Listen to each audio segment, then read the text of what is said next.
The Miami Dolphins take on the New England Patriots this Sunday. It's a battle of two trash teams, and I'm here to break it all down. Starting with the Dolphins offense versus Patriots defense. And honestly, the tail of the tape is the same for both teams.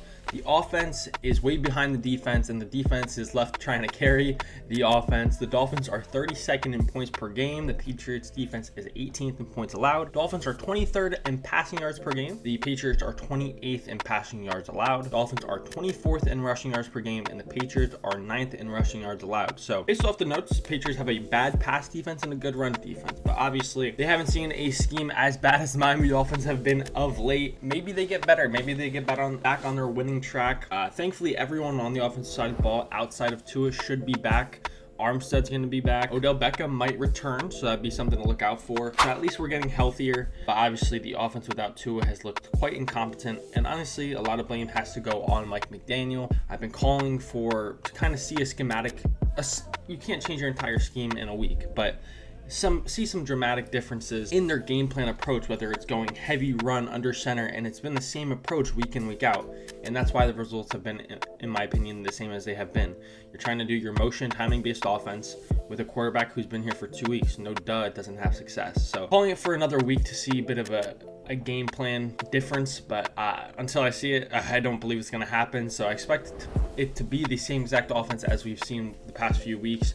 But with Huntley having more experience, that at least gives us a better chance to succeed. In Mike McDaniel's defense, there was plenty of opportunity to make plays last week against the Titans, and the players failed, whether it was Huntley underthrowing Tyreek on multiple occasions or overthrowing one time, Jalen Waddle dropping a potential touchdown, the fumble from Tyreek. So there was a lot of poor execution from the players, and there was some good play design. So it's not all to blame on McDaniel. There's been a lot of poor execution from the players as well. Players to watch for the New England Patriots, they got some good players on defense, as they have had for the past 2 decades now. Starts with Christian Gonzalez, one of the best corners in all of football. He's continuing his path of destruction of being a very good corner. Deion White, who's kind of a very underrated player. Not many people know about him. He's one of their better edge rushers, very athletic, quick off the ball.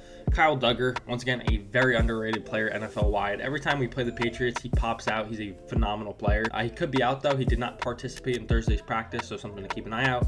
And then Jelani Tavai, another very good, underrated player, which it seems like the Patriots have a ton at all times on the defensive side of the ball. He's a good edge rusher for them, but he can also drop it out into coverage. He's pretty versatile for them, so a very good player. Patriots offense forced the Miami Dolphins defense. Like I said, it's basically the Dolphins situation flipped over. The Patriots are 31st in points per game. Dolphins defense is 26th in points allowed. I think that number is a little disrespectful to our defense. It's more of a reflection of our offense than the actual defense. Patriots are 32nd in passing yards per game. The Dolphins are 5th in passing yards allowed. Patriots are 12th in rushing yards per game, and the Dolphins are 16th in rushing yards allowed. So the numbers tell you the Patriots are going to try and pound the rock on first and second down and just keep the chains moving. The passing offense is horrendous. Their pass protection's bad, and their wide receivers are the equivalent to a college team. They don't have very good receivers. Let's be nice. We don't have to go there. I mean, you're not wrong, but you didn't have to say it. I mean, good Lord. Their offensive line's banged up now. David Andrews is going out with injury, so the Dolphins defense should feast. But I will obviously note we were without Jalen Phillips now. I thought the pass rush was a concern with Jalen Phillips on the field. So now without him, it's problematic. And that's kind of, I made a post on TikTok during the week, and I'm going to make it probably a longer form video, depending how the next few weeks look, about the outlook of this team. And the reason I was so pessimistic is because when you're without Jalen Phillips, those good teams down the stretch, you have to have a pass rusher that can get after the quarterback. The Dolphins had 2, Bradley Chubb and Jalen Phillips, and one tore his Achilles, one tore his ACL. One's not back, one got re-injured. So the outlook on being able to rush the passer does not look phenomenal. And I will say I commend Anthony Weaver as the defensive coordinator for scheming up some good pressures. But it's going to be hard to win down the stretch with our tough schedule when, I mean, you're probably getting Bradley Chubb back in a month or 2 because his window's open, but they haven't talked about it. So it seems like he's still far out. And you talk about when people return from injury, they usually aren't themselves until sometimes the next year. So the outlook of that thing just doesn't look great to me. But I would say aside from that part, aside from our edge rushers' pass rushing ability, which maybe Chop Robinson turns the turbo jetpack on and balls out. But aside from that, I think our defense has been phenomenal. And obviously, once again, have been let down by the offense, consistently giving the other team opportunities, keeping them on the field, and things of that nature. But I think Calais Campbell has looked like one of the best defensive tackles in all of football. Hasn't missed a beat going from him, or from Christian Wilkins to him. Zach Sealer's been playing very well. Our backers, they're not the best in the league, but they're not the worst. They make plays, they miss some plays. And then our secondary, I think, has also been very good. So I think our defense has been good. Defense performing as it is a good reflection on Mike McDaniel's ability to hire a defensive coordinator, because I think Anthony Weaver appears to be a very good one, in my opinion.